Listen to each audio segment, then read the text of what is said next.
नमस्कार श्रोते हो. आपण उपनिषदांचे वैज्ञानिक विवरण लेखक डॉक्टर वीरा आपटे या पुस्तकाचे अभिवाचन करत आहोत. आपण सर्व श्रोते अतिशय उत्सुकतेने आनंदाने ह्याचे श्रवण करत आहात आणि आपल्या प्रतिक्रिया माझ्यापर्यंत पोचवत आहात. त्यामुळे मला प्रेरणा मिळते आणि मी पुन्हा आपल्या पुढे उपस्थित राहते. आपण ईशावास्य उपनिषदाचा अभिवाचन करत आहोत आणि आज 6व्या रुचेकडे आपण वळत आहोत. यस्तु सर्वाणि भूतानि आत्मन्येवानुपश्यति सर्वभूतेषु चात्मानं ततो न विजुगुप्सते. जो सर्व वस्तुमात्रास आपल्यासारखे पाहतो आणि सर्व वस्तुमात्रात भूतेषु स्वतःला पाहतो, तो कुणाचाच तिरस्कार करीत नाही, कमी लेखत नाही. आत्मोपम्य भूमिकेतून प्राण्यावर अपार प्रेम करणारे, ज्याने हे सारे चराचर आत्मतत्वाने व्यापून उरल्याचे जाणले, अनुभवले, त्याची बुद्धी मन स्थिर होते, त्याला सर्वत्र आत्मतत्वाचाच बोध होतो. तो आत्मोपम्य बुद्धीने सर्वत्र सम पाहतो, असं विनोबा भावे म्हणतात. अशा अवस्थेत कुणाचाही तो द्वेष करू शकत नाही, तिरस्कार नाही, द्वेष नाही. अशा मनाची पोकळी केवळ शुद्ध प्रेम भावनेने भरते. यातूनच संत नामदेव अगदी लहानपणी सुद्धा भाकरी पळवलेल्या कुत्र्यामागे तुपाची वाटी घेऊन धावले, किंवा तीर्थयात्रेतून रामेश्वरी जात असता संत एकनाथांनी तहानलेल्या गाढवास गंगोदक पाजले व त्याचे प्राण वाचवले. असाच एक प्रसंग आठवतो. माझे स्नेही श्रीयुत म. ना. करंदीकर रस्त्यावरील वीज खांबांच्या खालील कट्ट्यावर हुंदके देऊन रडत असलेले पाहिले.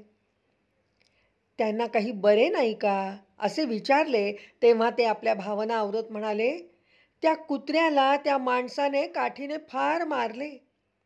कुत्रे वेदनेने विव्हळत होते, त्याला उठता येत नव्हते, पाठीचा कणाच मोडला होता.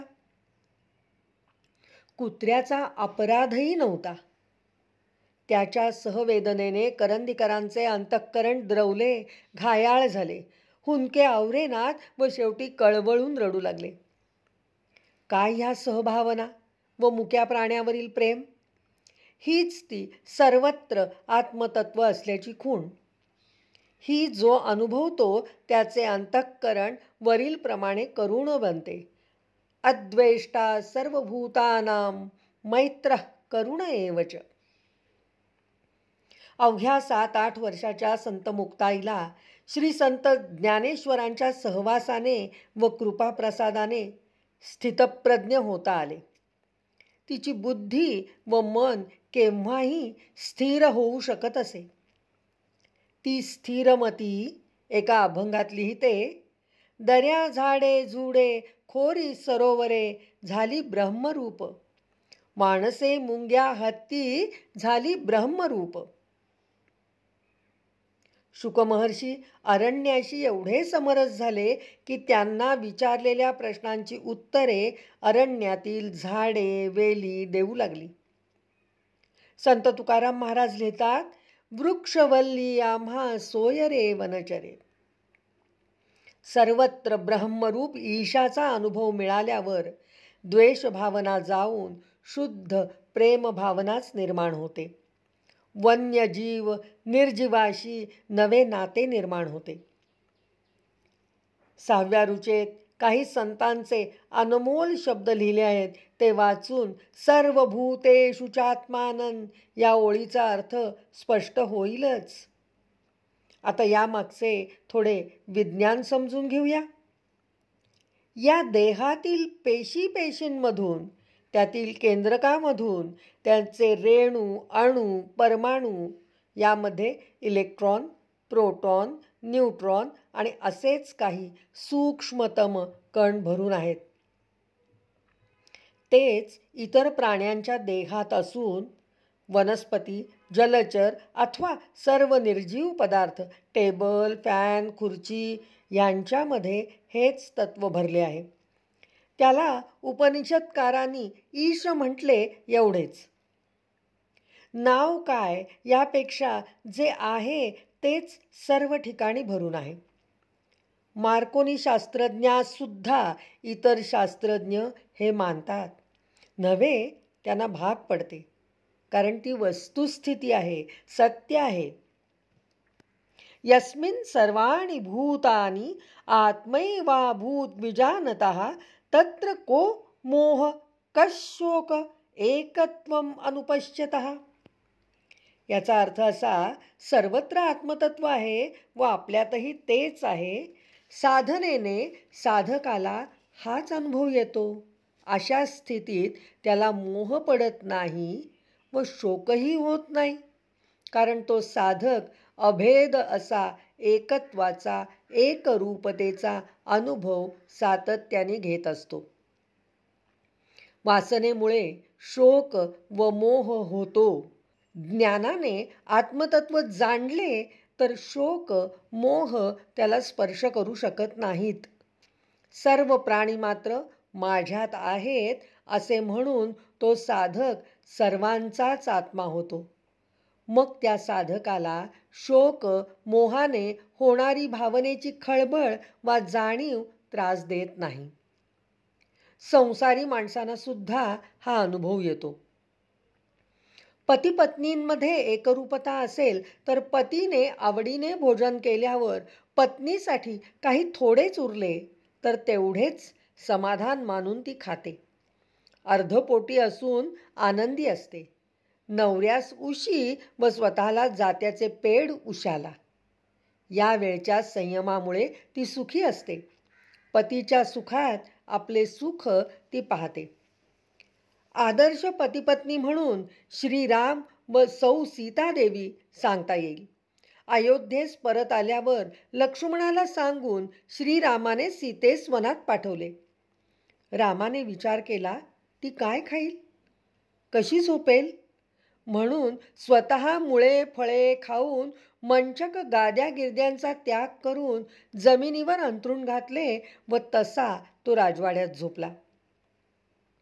कारण तो आदर्श पती होता व सौ सीतादेवी आदर्श पत्नी होती. दोघेही एकरूप होते ना. वनस्पतीशास्त्रज्ञांचे वनस्पतीवरील अद्भुत प्रयोग. सर्वत्र आत्मतत्व भरले असून आपल्यातही तेच आहे याचे एक फारच बोलके उदाहरण आहे. अमेरिकन वनस्पतीशास्त्रज्ञ श्री बर्बँक काटे अंगावर असलेल्या फड्या निवडुंगावर प्रयोग करीत होते.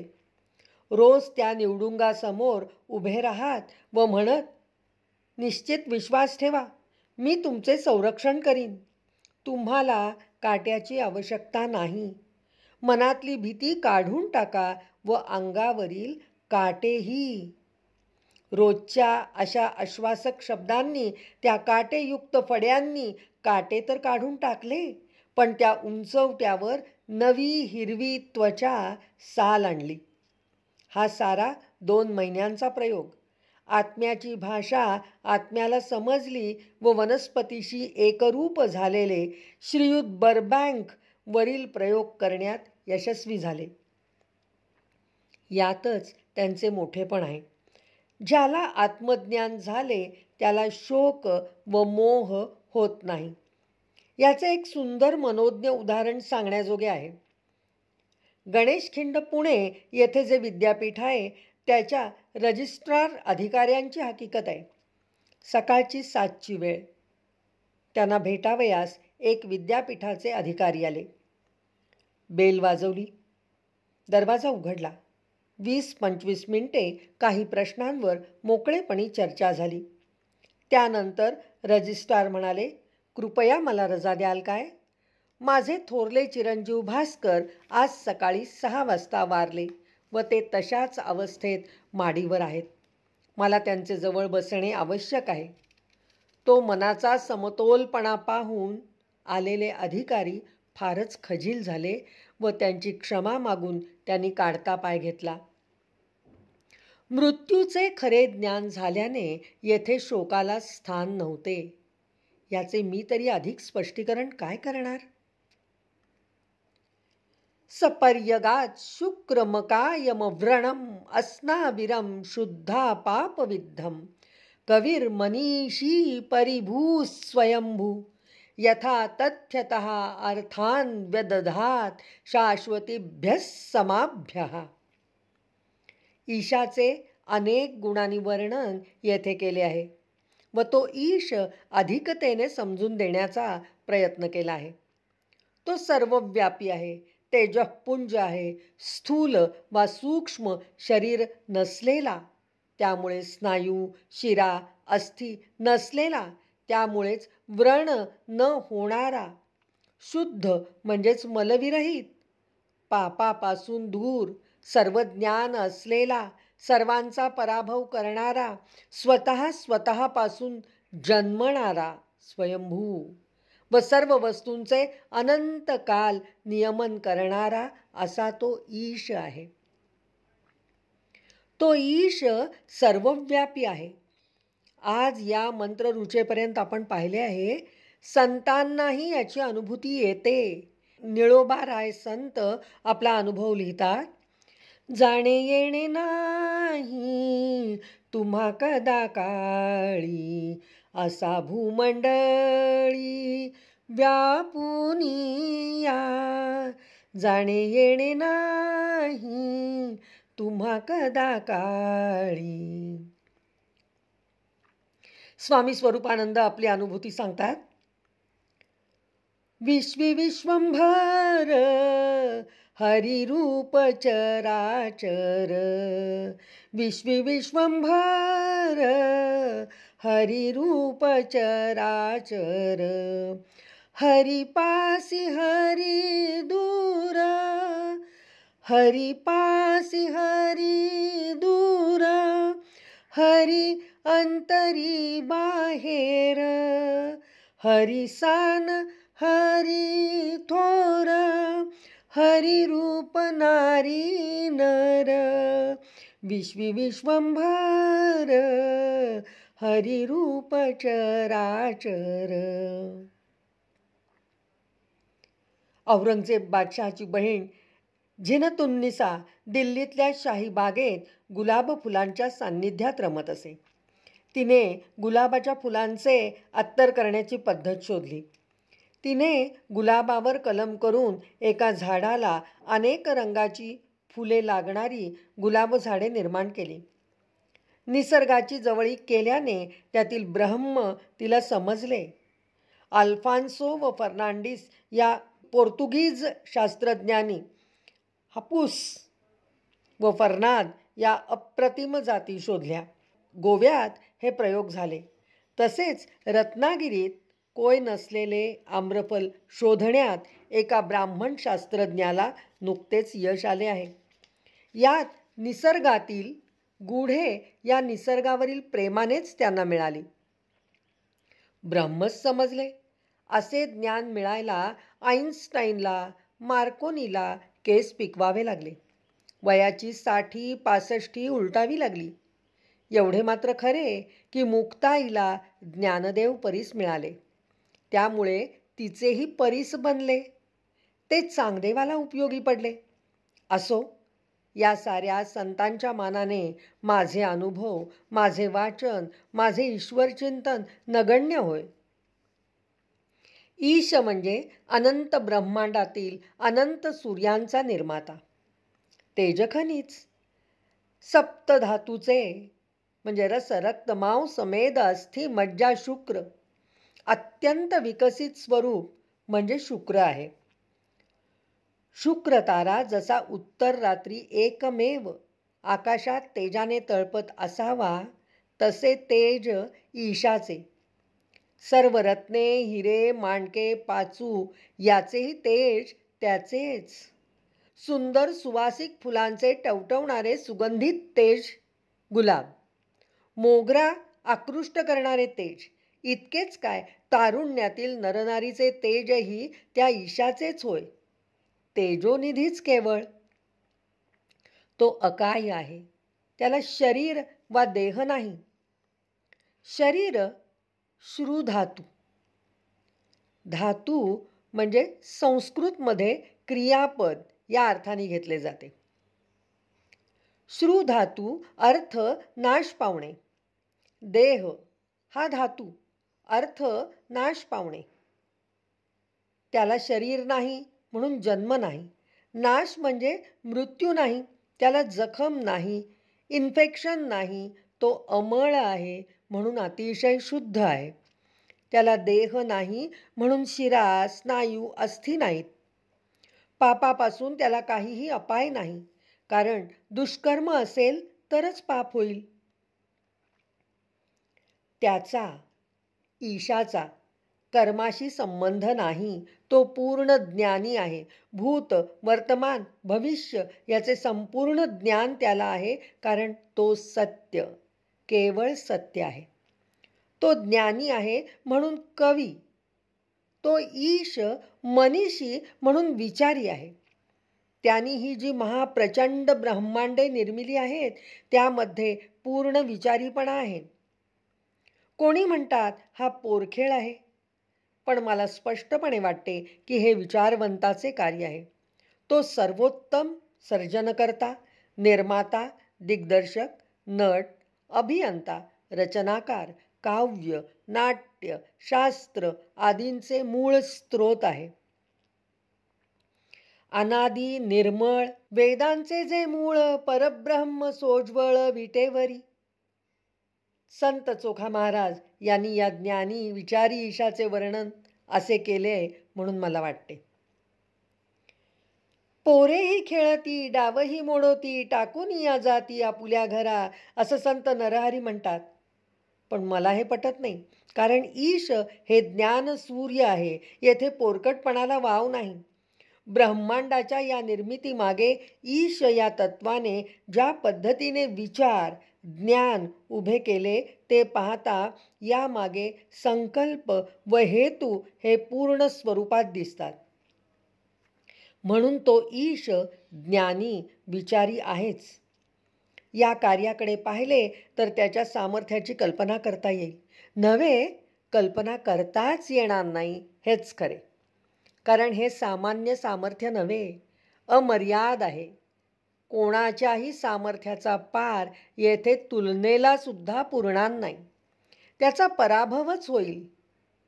परिभूः असं जे म्हटलंय ना त्याप्रमाणे. त्याचप्रमाणे हा स्वयंभू आहे.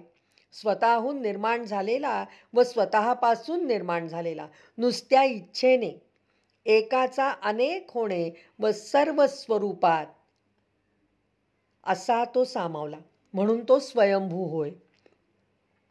एका पेशीतून दुसरी पेशी कशी निर्माण होते, तिचे विभाजन, तिच्या केंद्रकाचे विभाजनही, सर्व प्रक्रिया कशी होते याचे सविस्तर वर्णन मागे आलेच आहे.